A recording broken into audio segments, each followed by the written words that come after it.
What's going on, guys? Welcome to week 4 of the Playbook with Joey and Zach. I hope it's been a great week for everyone. You're now listening to WZBC AM Sports Radio, and we're excited to bring you on for another week of Boston sports over the next hour. So to begin, we'll recap the BC recent win against Georgia Tech and preview the upcoming game against Florida State, which is on Saturday at noon. Then we'll go into BC basketball's 3-0 start to the Earl Grant era in their big game tonight against URI, which already began at 6 o'clock. Towards the end, we'll discuss the Celtics and the recent happenings in the NFL, and hopefully we'll have time at the end for some call-ins, so please call 617-596-3150. Shoot me a text beforehand. And let me know if you want to come on, and then we can figure something out from there. So give me a text at 617-596-3150. Yeah, let's get into it.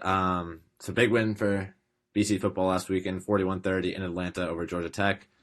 Phil Dracovic had a great game with 5 total touchdowns. He was named the Pro Football Focus quarterback of the week for college football. Had a stellar week, hooked up with the Zay Flowers for 2 touchdowns. He was really the difference maker for BC, I thought. He looked really fast out there. He was getting all over the field, threw over 300 yards passing, moved into the top 5 in BC history of all time for 300-yard passing games, only behind a handful of guys like Matt Ryan and Doug Flutie. So I thought he played incredible, and he was really the reason why we won that game. We were explosive on offense. Yeah, Zay's looking like the Zay of last year. As you said, 2 touchdowns. He had 2 catches for 87 yards, and then the 2 touchdowns to go along with it. So I know last year a big part of his game was the deep ball, going to make big plays, getting big touchdowns, and we saw a flashback to that with this last game against Georgia Tech, which was great. You even got Jaden Williams involved, the freshman, which was great, 3 catches for 62 yards, and then solid game on defense as well. I know he gave 30 points, but Jahmyr Gibbs, besides his kick return, you'll give him 19 carries for 96 yards and touchdown all day. I'll give him that every game. Defense looked good. We were down 21-7 at one point. Yeah. And, only giving up 9 points in the second half. Absolutely, yeah. Just limiting to him to, he had the 1 kick return for 98 yards. He only had 1 kick return in the game, but 98-yard TD on it, and then only 5 catches, 29 yards. So limiting his explosive ability and how great he is in the pass-catching game, you'll take that all day. So great game for the defense. Woodby had a great interception, too, so great to get him going. He had a good game last week. Obviously, a great game this week as well. Valdez had a big sack. So getting pressure on the ball, forcing turnovers, that's what BC's defense has done for years. So look great. Big win. Mm-hmm. The Russian defense too stepped up big times. Going against a guy like Jahmyr Gibbs, who is probably the most explosive guy in that Georgia Tech offense. Absolutely, yeah. Holding him to 19 yards for 96 carries. That's only 5 yards per carry. That's a lot better than the likes of the NC State game, the Louisville game, where we were giving up 8-9 yards every carry. Jordan Yates too. Their backup QB came in. He played solid. He's got some legs too. 47 rushing yards. But we contained him well, too. There was a couple of times we kind of let him get out of the pocket, and he would scramble for the first down. But the defense looked a lot more solid in containing the QB and the running back and preventing big, explosive rushing plays. Yeah, absolutely. I mean, you look at it, Malachi Carter only had 2 catches with 20 yards and touchdown, so he was not a big player on their team that was making big plays, so limiting their ability in the big pass-catching game. I know they've scored points, and as you said, Jordan Yates can run the ball, so preventing a quarterback from running for 50, 60, 70 yards, that's a win all day, especially since we played, like we said last week, in the last few weeks, Malik Cunningham, Schrader on Syracuse, and, playing mobile quarterbacks isn't something that's a problem for us. So limiting him to 47 yards will give up that touchdown all day, especially since you scored 41. You're fine with giving up, Absolutely, yeah. 1 rushing touchdown from a quarterback. Since Malik These are solid ACC teams they've been playing, too. Jordan Yates, very good mobile quarterback, even though he's the backup. Last week, Braxton Burmeister, before he went down, their backup was solid too. Louisville, Malik Cunningham, obviously, it was a little different with Grossell in the game. But, having Phil back makes all the difference because I think the defense has been solid all year. It's just a matter of them being on the field for 40 minutes a game when, your offense can't do anything besides get a 3-and-out every other possession. So I think that's really the difference maker is that we're on the field for so much more. Our time with Phil, our time of possession is a lot higher than it was with Grossell or Emmett Moorhead. So, I think it does wonders for both the offense and the defense, having him back. Just his ability to extend plays, when the pocket breaks down and guys aren't open, he can just run off with it and shed tackles. He's hard to bring down. Made a huge difference out there, especially in the Georgia Tech game. Absolutely, yeah. They didn't even have a sack, actually, Georgia Tech's defense. I know their defensive line was, close to the bottom like ours in defensive pressure and sacks, but not giving up a sack, you'll take that any week. So clearly the offensive line, they were all locked in. And Gower had a great game on the ground, 24 carries, 104 yards. I mean, a lot of games, if you have 104 yards, you get at least a touchdown. But not get a touchdown. It was obviously a tough game, not getting a TD from him. He had 104 yards. He deserved Just a great game for Phil, though. He deserved to score a touchdown, but he had a great game. And then Phil, obviously, on the ground Can't had be 3 mad touchdowns. about Phil having 3 running touchdowns. Yeah. No, I think although he had 104 yards, I think he deserved at least 1 touchdown. He had a good game. But you'll take 3. I'll take a touchdown all day. I don't care who scores it. You know what I mean? So at the end of the day, a win's a win, a score's a score. So, it looked good. So I'll take it. Yeah. So big BC matchup coming up this weekend in Alumni at noon versus Florida State. They're 4-6 in the season. BC's actually favored to win this game. The first ACC game they've been favored to win all season. Feeling good about it. Having Phil, healthy offense. Hopefully, IGM is day to day.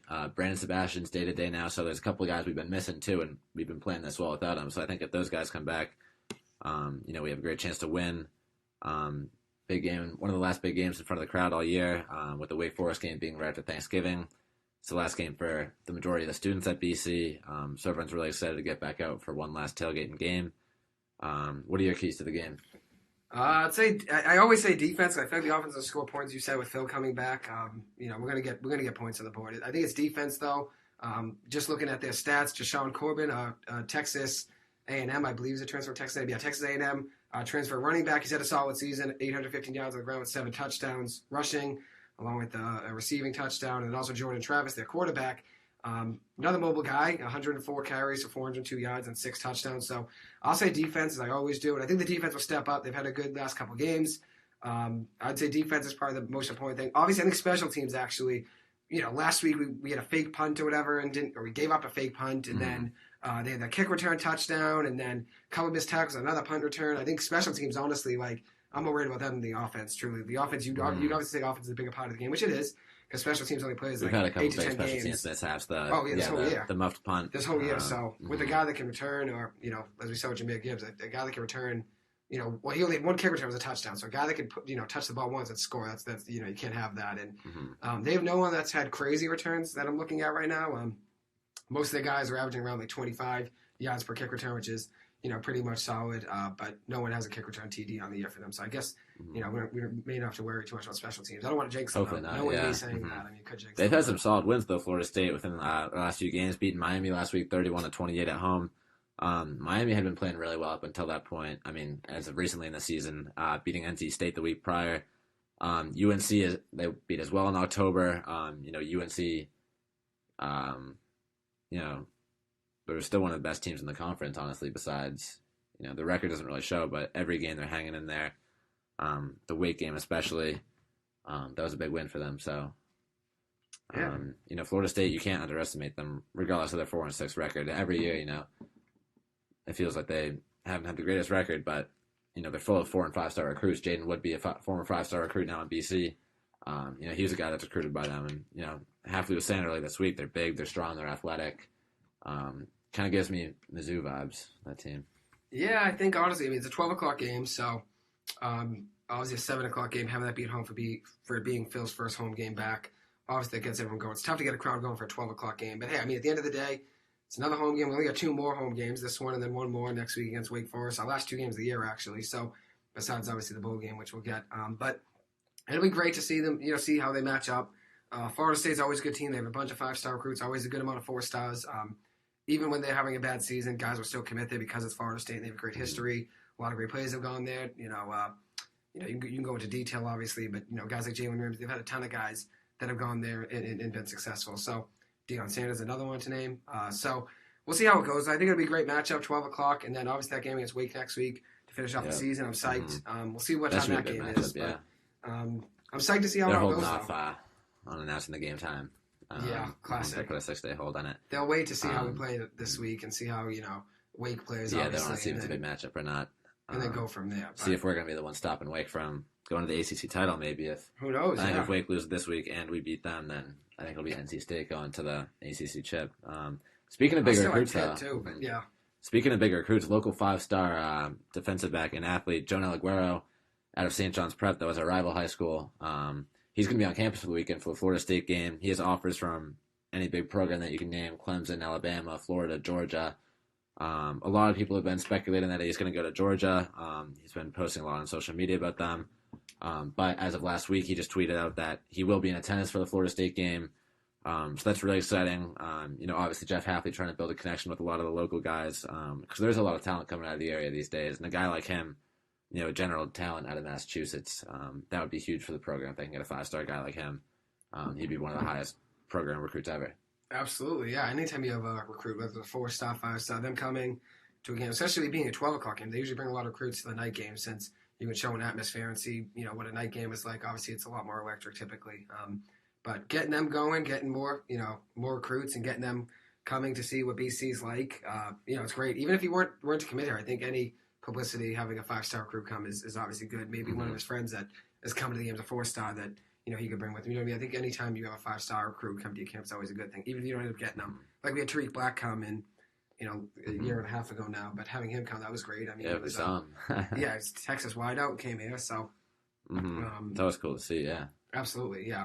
Because he went from Michigan to Texas, yeah. So Texas wideout. So anytime you get a guy like almost that, came to BC. Exactly, yeah. He went to Texas, so they have a great history. If you have a guy that went to Texas, and I'm going to Texas, but comes to BC to check it out, I mean, it's a win. Even if this guy ends up going, this 5-star recruit from Lynn ends up going to Clemson, let's say, having him on campus, that's a win either way. So great publicity, as you said, and we'll see how it goes. I mean, I think we have a great sales pitch, and clearly we've gotten a lot of recruits to come here in the last year. So see how things go, obviously. But I think it's great. I think it's something to look forward to too. I mean, who knows? Maybe we have a big win. Who knows? Maybe we'll come after a game. Yeah, if he likes the atmosphere, he likes the team.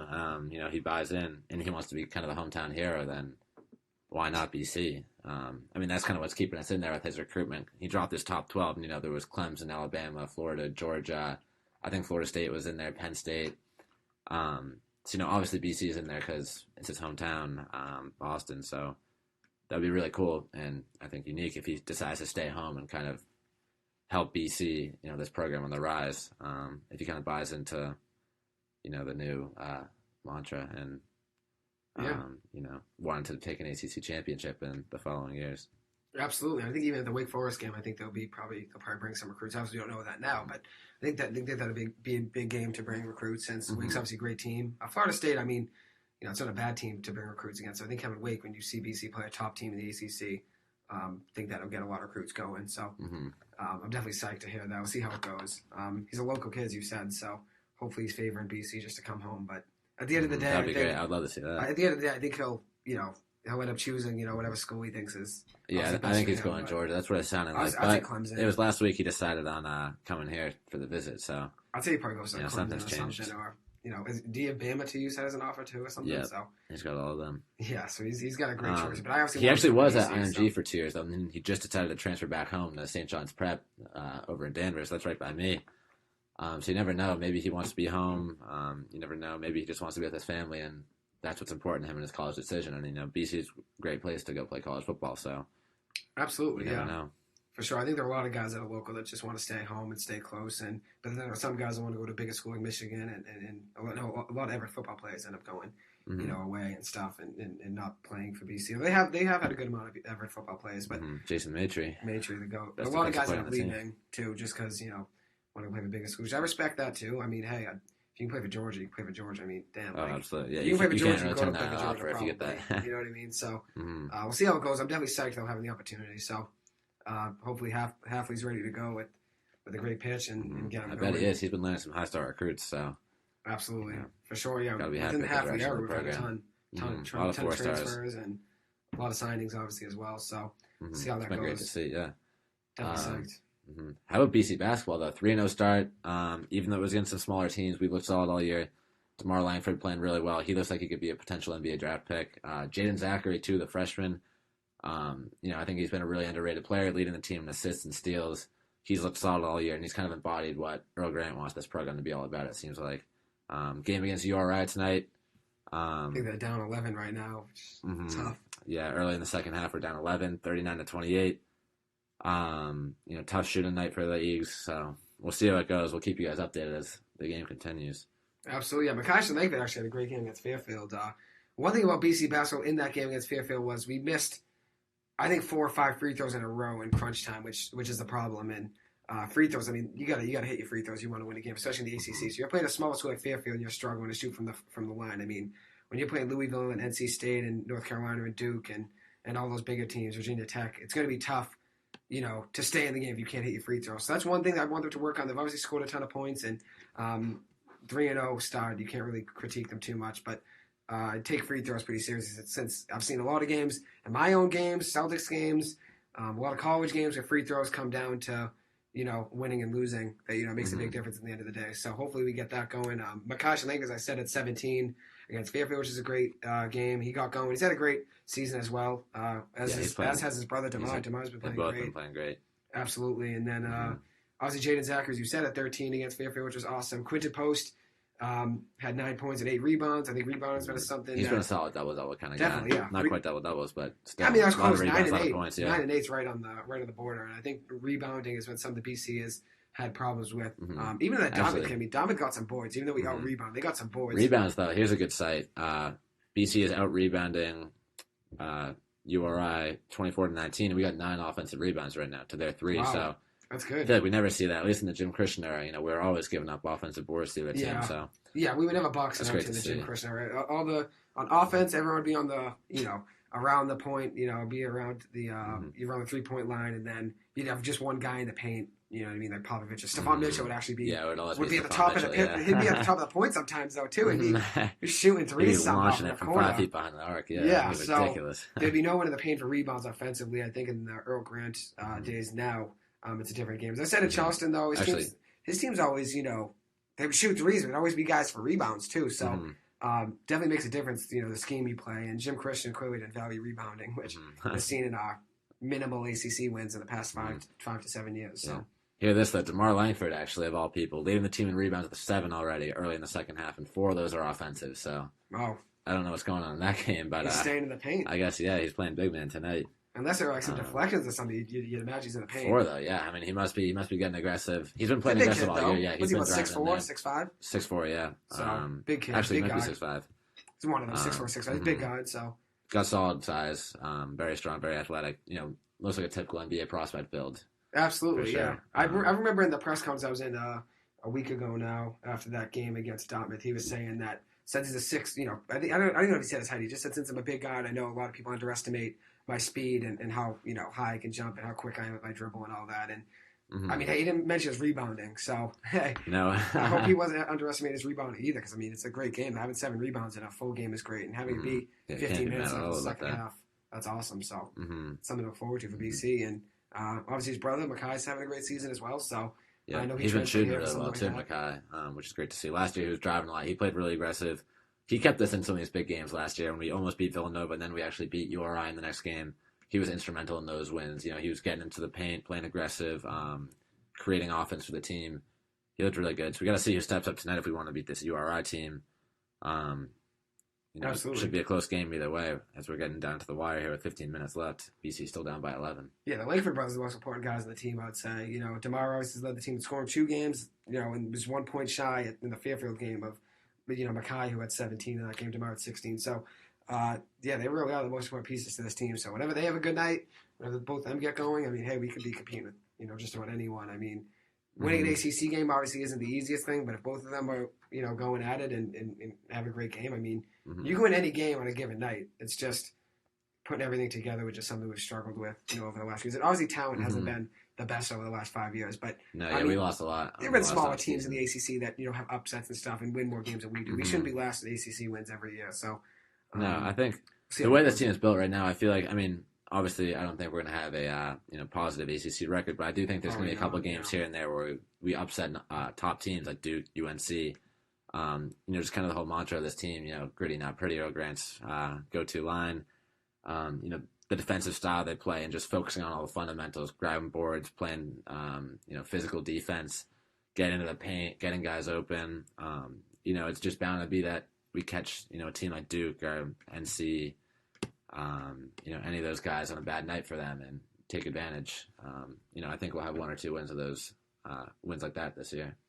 Yeah, right now the Bickerstaff and Post are leading us in scoring with 9 each, and then you got DeMar Langford only has 2, so he's got to get going. I mean, he's the biggest piece of the team. I'd say Makai's only at 4. 6 points of them combined. I mean, need those guys to get going. They lead the offense with 9 each. So yeah, they've kind of been running the show on offense at least the first 3 games. Last year too, it was kind of like that. So. Yeah, I mean we've had a solid run so far. 3-0, obviously easier matchups, but being 3-0 is being 3-0. Similar to BC football, playing 3 easy teams to start the season, I didn't think was the best way to start the season. But I don't like it either, to be honest. You go from playing a team like Dartmouth, where the tallest guy is 6'6", to URI is a good team. And when we get into ACC teams too, we got our first game. I think it's December 6th against Notre Dame. That's going to be real tough if we don't have any experience against some of these bigger, more physical. Power 5 teams under our belt. We're already struggling. They have 9 blocks right now, URI. We have 2. They have 9 blocks. We're already struggling with URI. Good. That's not a good sign.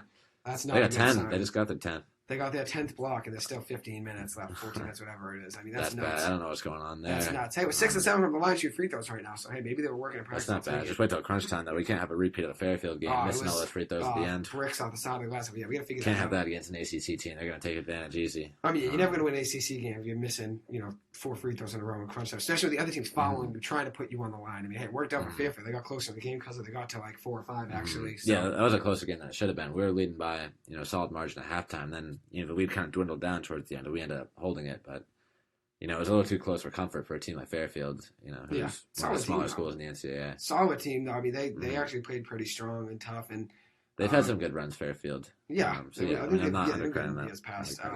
We're shooting 10 to 35 right now. That's another problem. We're shooting 28% from the field. They're shooting 48. That's another difference. It's like, we're taking 8 threes, which actually isn't that bad. That's not horrible. Typically, we take like 20 threes. We got Brandon Gallagher. Yeah, as long as we're not hucking up bad shots. 10 for 37 from the field. That's a poor shooting performance when URI is going 15 for 32. It's tough. You can't have that. Whether it's getting more inside looks, but they got 10 blocks, so if we're trying to get too many inside looks and they're just swatting them all. They got some big guys on that team, some big centers. URI. When we played them last year, that was always an issue. Absolutely. And then we shot well that night. Mackay was playing aggressive, so we just got to go back to that because we had the formula for winning against them. Obviously, it's tough without a guy like Jay Heath or CJ Felder in the game, but we still got some solid guys in the roster that can compete. Absolutely, yeah, they're 2-0. They beat smaller schools in Massachusetts. Obviously, BU and Bryant, both smaller schools, but BU is always playing them is always a tougher matchup just because it's BU and even though they're not unreal in basketball, I think whenever you play them. Obviously they got a lot to prove, and you do too. So, Bryant, you figure they'd beat Bryant. They beat Bryant by 19. They only beat, BU by 9. But BC's probably the biggest game of the season is my point right now. So, they don't play any Power 5 teams other than us, I don't think. Not many, if they do. I know Providence, they're not Power 5, but they're always good in basketball. Oh, yeah. I think that's probably it for Power 5. Maybe just us. Yeah, I think so. Looking at the schedule, it is just us, I think. So, yeah. A lot of teams that make the tournament that are not Power 5. URI made the tournament before Dayton makes it just about, every other year. And Charleston made it before they were Grant. They play December 19th. Rhode Island without Charleston. And there's plenty of Harvard's made it in. So it's solid major competition. teams that get in. Exactly. They play some solid competition. But, being BC by 13 is tough for BC right now since, I don't know how URI would do in the ACC, but they may do better than us. They may do better than us. Yeah. They may do better than us. Yeah, I don't know if BC is the best team in New England right now. I would. Yeah, I'd imagine not. But hey, we're still rooting for them. And we're going the way up. Jaden Zachary just hit a jumper, so 43-30 right now. Still Rhode Island up. But I think in terms of New England basketball teams, we're definitely on the way up. The most out of anyone. Grabbing 2 4-star recruits in the next cycle, Prince Oligbe and Donald Hand. We're looking good in the future. Getting a combo guard and a power forward, 2 positions of need for us, especially if DeMar Langford does end up going to the NBA next year, which I think is a very real possibility. It'd be great to have 2 guys like that in the team. And then you got a big man, 6'10". What's his name? Armani Mighty. He looks really good too. I was watching his highlight tape the other day. Very long, great shot blocker, great inside defender, solid rebounder too. So these are all kind of pieces that you can really see that they're Earl Grant's guys, and you can see just why in the way they play and how they play tough, and how they play solid fundamental basketball. So I'm really excited for those guys to come in and make an impact in the coming years in the program. Yeah, absolutely. BC typically in Massachusetts basketball. Harvard's made it to the tournament before. Northeastern's made it a few times. Obviously, in the last 7 years, they made it, I think, twice now. So, and then Harvard's, I think, made it at least once or twice. I know Northeastern made it twice. I think Harvard's made it once or twice themselves.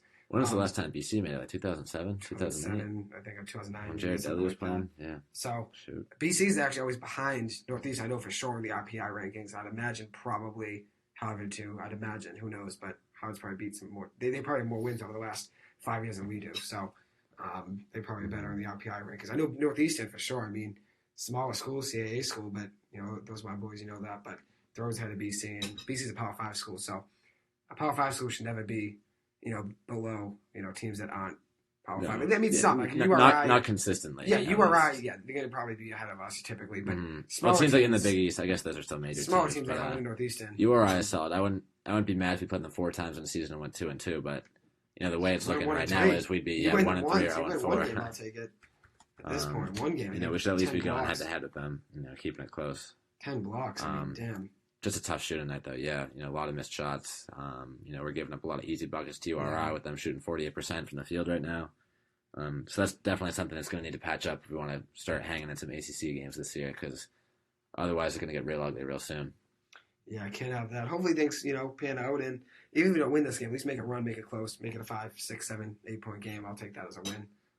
Just because, if you're already down 13 to start in the second half, whenever we were down at halftime. So 9 at half, so actually a close game I thought at half. Yeah, they started to pull away a little bit more. Up 14 with 12 minutes to go. Yeah, that's tough. Another turnover, which we've had a lot of tonight. TJ Bickerstaff just, turned it over, so can't have any more of those. Yeah, hopefully not. But hey, we'll see how it goes. We'll update you guys as the night goes on. Absolutely, yeah. Hoping for a big win. Absolutely. Should be over by the time we finish the podcast. Definitely. So, I'd imagine. Move on to some Celtics talk. What do you think's going on with them? They won 3 out of the last 4, so it's been a tough season. 3 out of the last 4, I'll take. Yeah, that's always good. 7-7 overall, though. Obviously, slow start in the season, losing a couple of bad games. Finally bounced back with a win against the Cavs a couple of nights ago, and then before that, we had a weird loss where we were, I think, 12 at halftime, then blew it to the Cavs. Yeah, that's tough. So, it's been very inconsistent offensively and defensively. I think these guys are still trying to mesh with each other, but Dennis Schroeder, he's been playing great, and I think that's kind of the reason why we've been hanging in a lot of these games recently. He dropped 38 last week, which was awesome to see. I was fired up watching that game. I think the team's really starting to come together. We got guys starting to step up. Tatum's playing well. Jaylen Brown's playing great as always. Schroeder's really stepped up. Smart's playing solid. So I think as these guys get used to playing together, because we got a lot of new pieces. Josh Richardson, Al Horford, Neesmith and Pritchard are relatively new to the team. These guys haven't all played together before, and it's only been 14 games, so I wouldn't hit the panic alarm yet. Yeah, it's a long season. Robert Williams is playing great. I think he's been actually more of a point piece than most people give him credit for. He's had double-digit points in 8 out of the 13 games and has had double-digit rebounds in 7 of the 13 games with 6 double-doubles. He's played a big role. He's had his last 5 stat lines. 16, 16, 12, 12, and then had no points in that Cavs game. I think he ended up leaving injured that game, if I remember right. But he had only 13 minutes. I'd imagine he probably was injured. But either way, he's had a great season. He's had, a couple of his, season highs right now in rebounds is 16, 16, 13, 10, 10.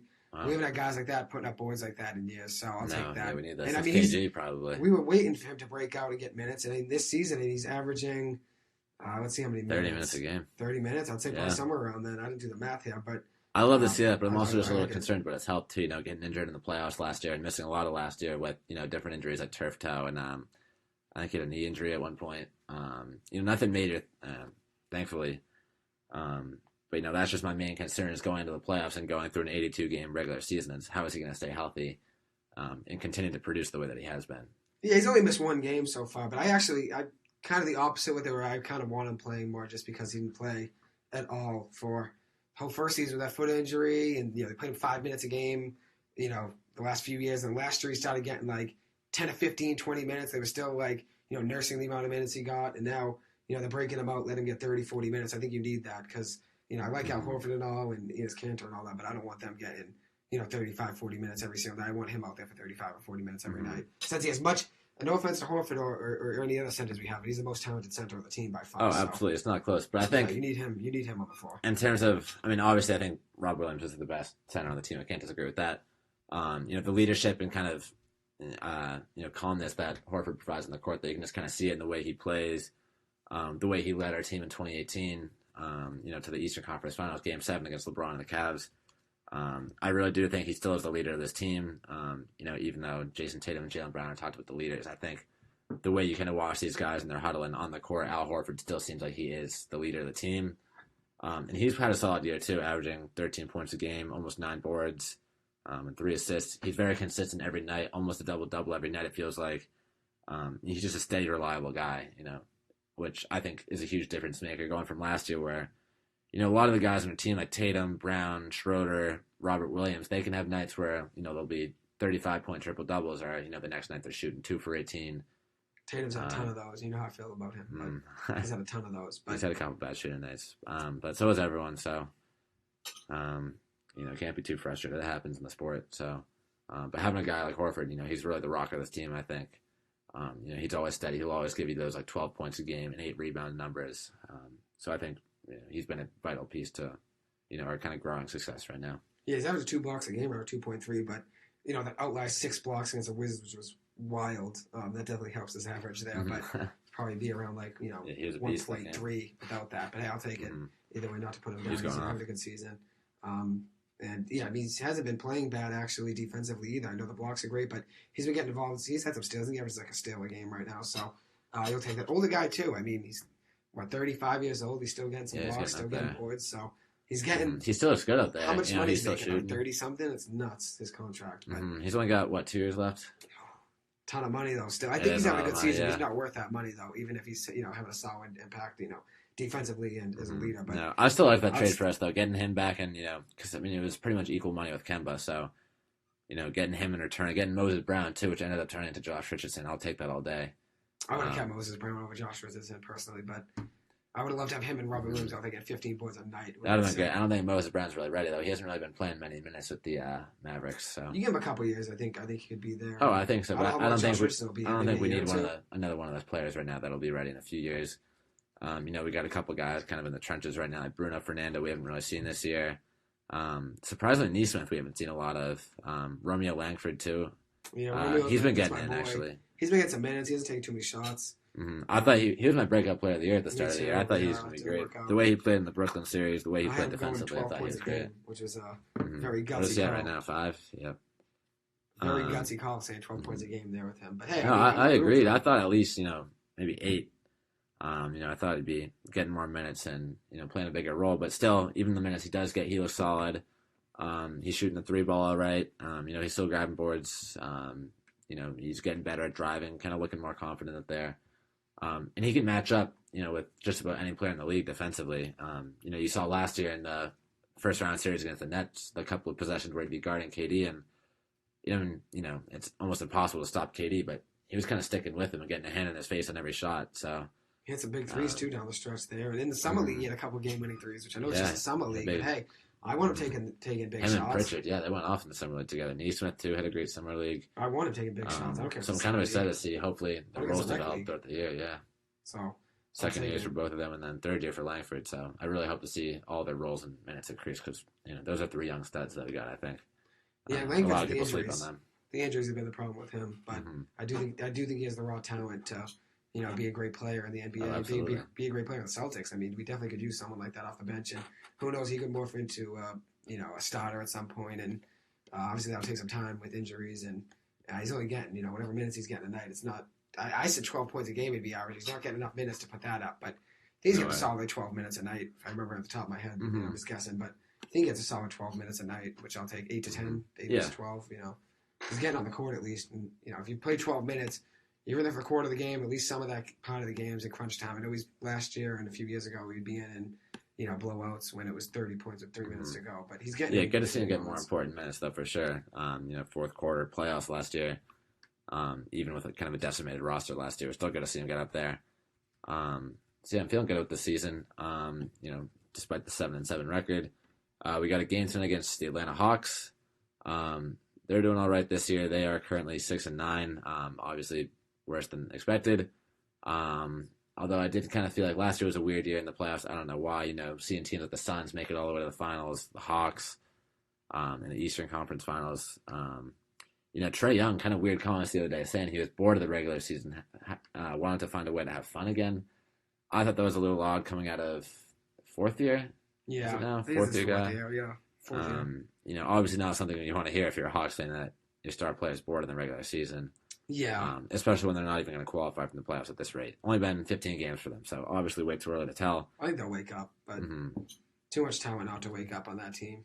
But we'll see how it goes. Obviously, it's a long season, as you said, and I think a lot of the time they blow things out of proportion. I mean, I don't like that line. I'm not saying I do, but usually they take that line and just go crazy with it. You know what I mean? A lot of Odell lines would just be blown out of proportion. Still, you never want your star player saying he's bored.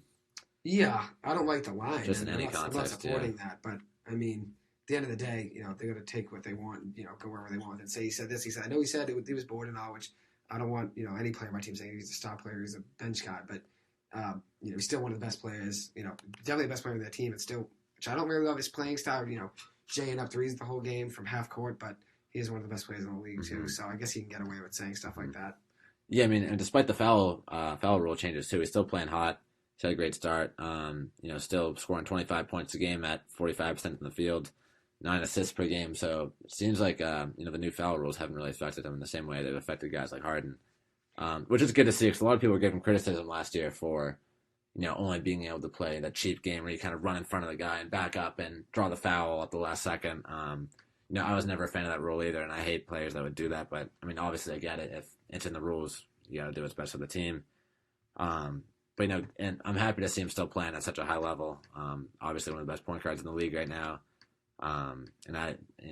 At some point, you're right. They are going to wake up and get back over 500 and probably make the playoffs. So it's a very long season, and when you have a team that has way too much talent, they're going to figure out at some point. I don't think they'll win the NBA championship, but they'll make the playoffs. I think, especially with the bigger playoff, standings. Where there's 10 teams that make it in because of the play-in game, and the 8 and 9 play or 7 and 8 play the 9 and 10. 7 and 8 play 9 and 10. So with the play-in tournament, I mean, they'll definitely make it in. But for sure, I forgot about the play-in tournament. I'm not a huge fan of the play-in tournament, to be honest. I like it. I feel like too many teams just make it now because you got 20 out of 30 teams in the league going to the having a real shot for the chip, just to make it to the playoffs. I mean, AT doesn't have much of a chance to begin with. I get that it adds fan value and makes it a little bit more interesting, but Celtics being the 7th seed last year, that was terrifying. That team, you never knew with any given night if they were going to go beat the Nets or the LA Lakers, or they're going to lose to the Washington Wizards, who were solid actually last year. Yeah, they came around. Russ carried that team. I know Russ gets a lot of criticism. He should not get it. Bale was out for some time with that hip injury, and Russ went off. He carried that team. They won 11 out of 15 games. They went 8 games out of the playoffs. He got them into the playoffs, which, mind you, I know Bradley Beal played great when he actually did play, and I think played in the playoff series even with that injury, and it wasn't the exact same, but Russ got them in the playoffs, and Russ gets way too much smack for someone that's so talented and how great he is, and I'm a big Russ supporter. I know a lot of people, tons of people that aren't. I'm not a big Russ supporter. Obviously, he's a great player, one of the best. But I do question his fit with a guy like LeBron James and Anthony Davis, 3 kind of ball-dominant guys. I'm not denying that he's a great player. I do think it's hard to have more than one Russell Westbrook personality in that team. I mean, here's the thing, though. I know the Warriors are very different, but Clay wanted the ball, Kevin Durant wanted the ball, Steph wanted the ball. I mean, very different. But the way Clay plays is he's a very he's at heart kind of an off-ball player. All he's got to do is catch and shoot. He had 37? He had 60 points off. What was it? Some ridiculously low number of dribbles. Yeah. I mean, at the end of the day, it's not the exact same as the Warriors. Clay could play with us. I'm not saying it's the exact same as the Warriors, but if you can have Russell Westbrook, a former MVP, and he's still very good. Everyone's like, his MVP season was 5 years ago. It doesn't matter. I mean, he's still unreal. I'd take him on the team right now. I'd take him on the Celtics. I would take him. I wouldn't pay a high price for him, but I would take him. I know some people we know said they wouldn't trade Marcus Smart for Russell Westbrook. How do you feel about that one? Yeah, that's absolutely got a couple of comments about that. I think even Marcus Smart would be like, trade me for Russell Westbrook. I think he'd even be like, Russell Westbrook's unreal. Yeah, that was nuts. Send me over there. You know what I mean? But yeah, I know people would disagree, but I'm a big Russ supporter. Always have been. He gets way too much guys you like. He gets way too much smack for someone that's so good, and he's always been a top player in the league. And I know most people wouldn't agree, but I think he's actually a great fit of the Lakers. I do with LeBron. I think if LeBron likes him, and LeBron, I love Dennis Schroeder. I'm happy he's a Celtic, but I think the way it worked out for the Lakers and ending up getting LeBron, because you signed Schroeder and he played the way he did in April and May, the Lakers would have been pissed right now. They've been so mad. But getting Russ, they wouldn't have the money for Russ if they didn't make that deal. They would have never gotten rid of which I know that Kuzma down. They gave up a lot to the Wizards. At the end of the day, I didn't think it That was deal that actually wasn't that bad. They're They working actually got out. pretty solid Yeah, deals. it's A lot of working on guys in both teams aspiring now. contracts. Only one pick.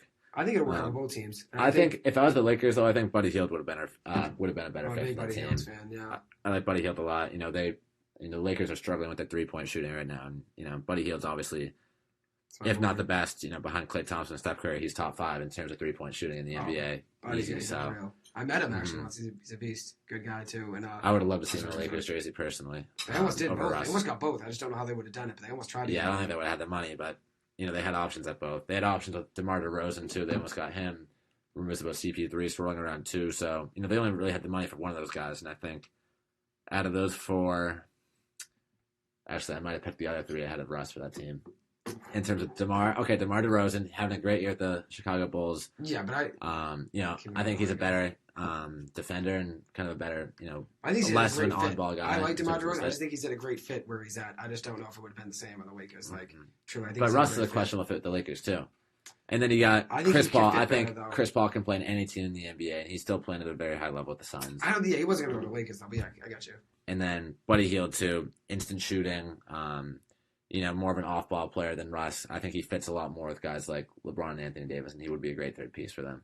Yeah, they need a point guard. They're really going to start Rajon Rondo. That's the issue too. You do need a point guard. You need a point guard. I take Russell Westbrook all day, and I actually. But if you have those 3, if that's your big 3, Buddy Hield, LeBron, and Anthony Davis, I'm fine with Rondo running the point because he's done it before in the 2020 championship. Minutes, though. 35. Point guards typically play 35, 40 minutes. If you can get Rondo and someone else like him, like at the same level, like a guy like Pat Bev or something, that could be a championship team. I think. I think they're a championship team right now. I do. I'll put my prediction. We'll see how it goes. 8-7. They've had a tough start. I mean, the Celtics have 2, and people still think we're gonna, we're the best team. I don't say we're winning the championship. I'm thinking 3 seed. Oh, that's my. I love the team. I think I'm more comfortable with the Lakers winning the championship. I do the Celtics getting a 3, but. I do. That's not that I don't like the Celtics. I just think it's been every single year. It's been our year because we have Jaylen Brown, Jason Tatum, and you don't need a third piece, and we really do need a third piece, and that's the problem. We've settled for guys like we just need. I don't think we need a third star. I just think we need more kind of supporting role players that. You look at last year, the teams that were making, the Final Four of the league. You got a team like the Bucks and the Suns. Beyond Giannis and like stars like Devin Booker too. All the other guys in the team, are very good at playing one role. Brook Lopez, great big man, solid rebounder, interior defender. Drew Holiday, gritty defending point guard, can shoot the 3. I mean, he's a true point guard, a guy like Drew Holiday. We didn't really have that. We didn't really have positions. I think the whole idea of positionless basketball in the NBA is a little weird. Because, you see these teams with, you got 5 distinct guys, and you can tell what position every guy in the court plays. And it seems like that's been the key to success in the NBA for the last couple of years. Yeah, I think we're obviously missing pieces, and we still don't have the Tatum and Brown argument. It doesn't have to be tonight because we're already running out of time. We got some other things to talk about, but we'll have that argument at some point. 2 weeks. We got Thanksgiving next week. Thanksgiving is next week, so we won't have a show next week, unfortunately. 2 weeks from now, and then we could record one and just throw one up. Maybe. Yeah, if we get time. We might be busy actually, but. If you ever did, might be able to get one in. We can just upload the argument, nothing else. Yeah, we can just get all the 10-minute clip. It might go over time actually if they just do that. Yeah, I was gonna say that. I think the Lakers, honestly, I think it's gonna work out for them, and I actually do think they could win the championship. I think they will. I think they'll pull it together and get the 4 or the 5 seed, but I don't see them getting a championship. Obviously, I think the Celtics would be like a 5 I would love to 6, see LeBron get his. Would that be his 5th ring? Right. 5th ring. Yeah. I'd love to see that. I think LeBron's the greatest player ever. Don't mind saying that on there at all. Oh, he's the GOAT. I've been saying I'm with that. Yeah, I'm not gonna disagree. But I think he has lost a step a little bit from where he was 2 years ago. That's undeniable. Still, LeBron, he's still a top 15 Celtics. player in the league. But he's not the clear number 1 anymore. It's that's a given. Anthony Davis too, his ability to stay healthy is questionable. Obviously, if he stays healthy, it's a different story. The last couple seasons have been tough, especially in the playoffs last year. I thought the Lakers struggled a lot. Russ too, having a guy like Russ will definitely help though. Although I'm still going to stand by the fact that I think if they had a guy like Buddy Hield or something that can provide you, a consistent 45% 3-point shooting, that would make a bigger impact on their offense. Yeah, it's not that I don't think Buddy Hield would work there. I do love Russ. LeBron and Russ are like 2 of my favorite players. I think De'Aaron Fox is my number 1, but I'd say Russ and LeBron are around 2, 3, and 4. If they're not 2 and 3, they're 3 and 4 or whatnot. Definitely 2 of my top 4. So love seeing them together. I think it's a great fit. I do, and I think it's gonna. By the time playoffs come. People will see LeBron will heat up. I do think, he might have missed a step, but the LeBron right now would still be the best player on just about every team in the NBA except for maybe 1 or 2 teams. It'd still be the best player on. So I mean, he's still top It'd be very 15 in the close. league. He has lost a Oh, step, I'd say though. he's in That's top 5 still. I'd trade any guy in the Celtics for him right now, truly, for good even 1 stats. year of him. If you have LeBron James, if he stays healthy, you're going to the finals. You know. So. Mm-hmm. Well, I just think at this point, his leadership too, and his knowledge of the game and knowledge of how to win. That's what his best advantage is right now. Beyond athleticism, which has waned off a little bit, but his shooting has improved year over year as he's gotten older. I think he's realized that he's got to stay in that kind of shape to be the best player of the league. Shooting is kind of the way to do that as you get old and you lose a step. Yeah, absolutely. I get that. But let's move on, though. We talk some NFL, maybe some Patriots, or we could talk about the Red Sox and free agency. But in the meantime, though, if anybody would like to call in, give me a text at 617-596-3150. We got 12 minutes left. We can run over some topics, but if anyone were to call in or want to call in, yeah, absolutely, we could definitely bring someone in. We're good to have you guys. Got the last 13 minutes to run, so let us know. But what do you want to start with? We can talk some Patriots and NFL, or talk some Red Sox. Why don't we start with Odell? Monday night performance. Obviously underutilized a little bit out there. It wasn't his fault. I was actually in my fantasy game. I ended up winning by 0.8 because Odell didn't do anything in the second half. Very fortunate about that. It wasn't his fault though. Hey, he's not No, getting he the ball. could've gotten the ball Stafford's more. awful the last few games. Yeah, tough game for the Rams. Getting blown out. His MVP chances, he's done. Mm-hmm.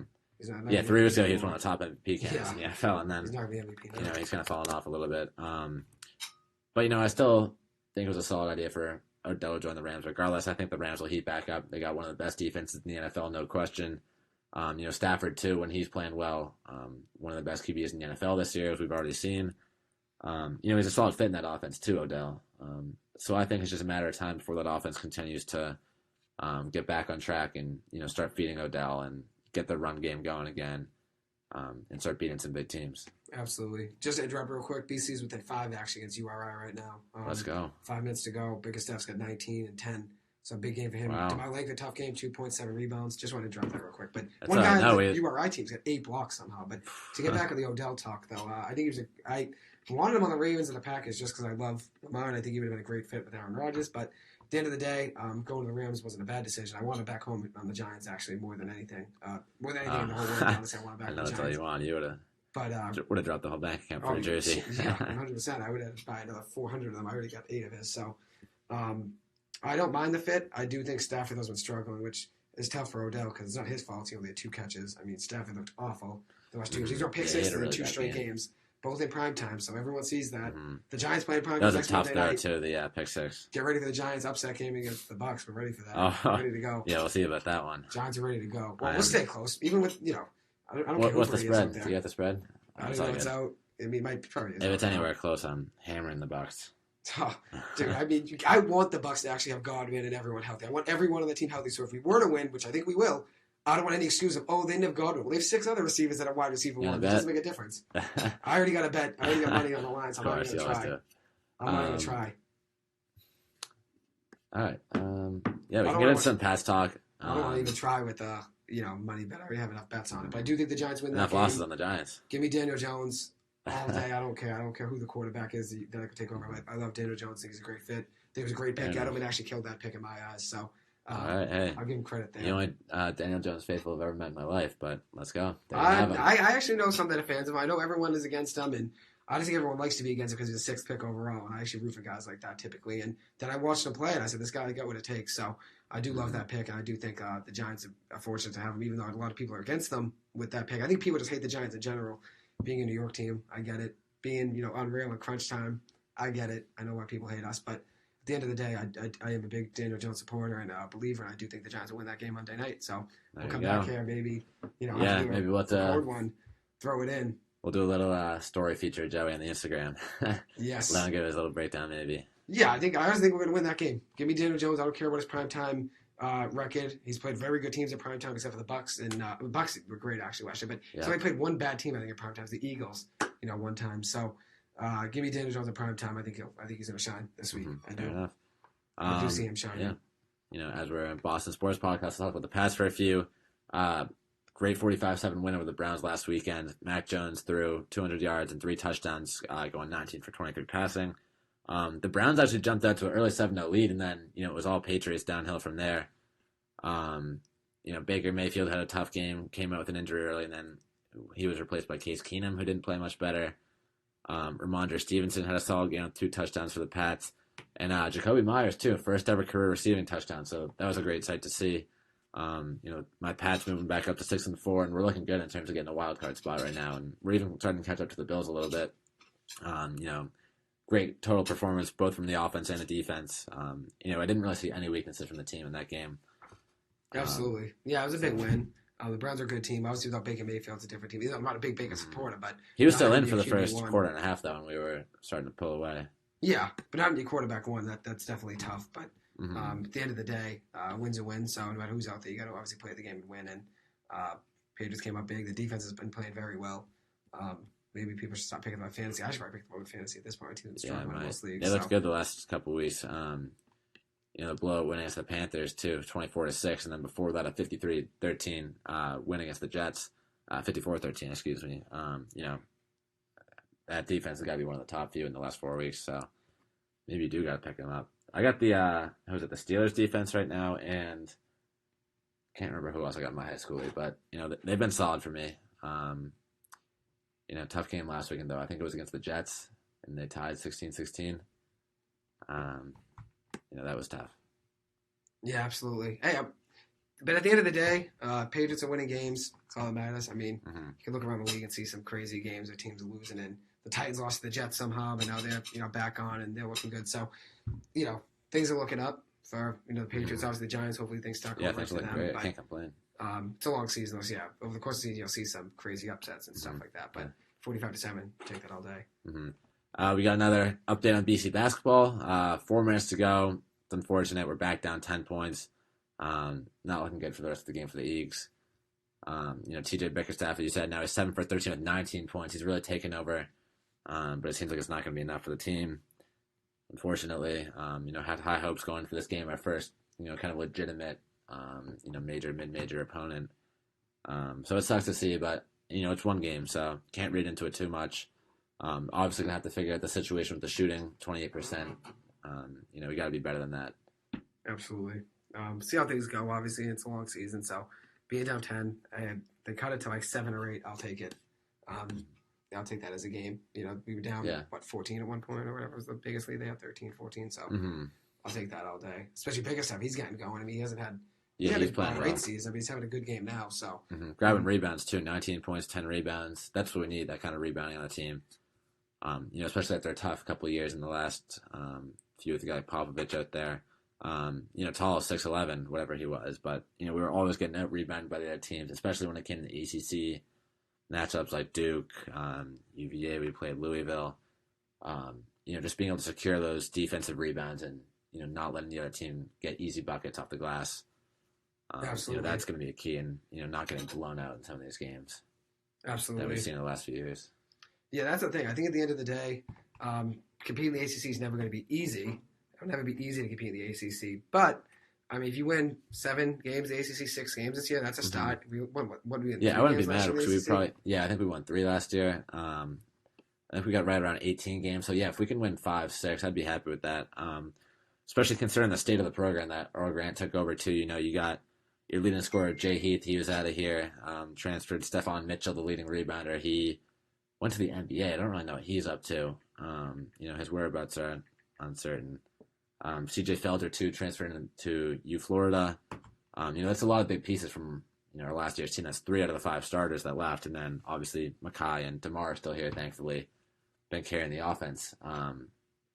But it's kind of tough for Earl Grant to inherit that roster that, has been through so much turnover in the last year.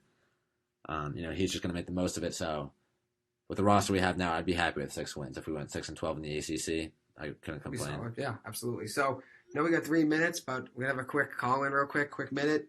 My friend Steven from Western Massachusetts, going to have him call in. Here we go. Here he is. All right, ready to go. I love it. Here we go.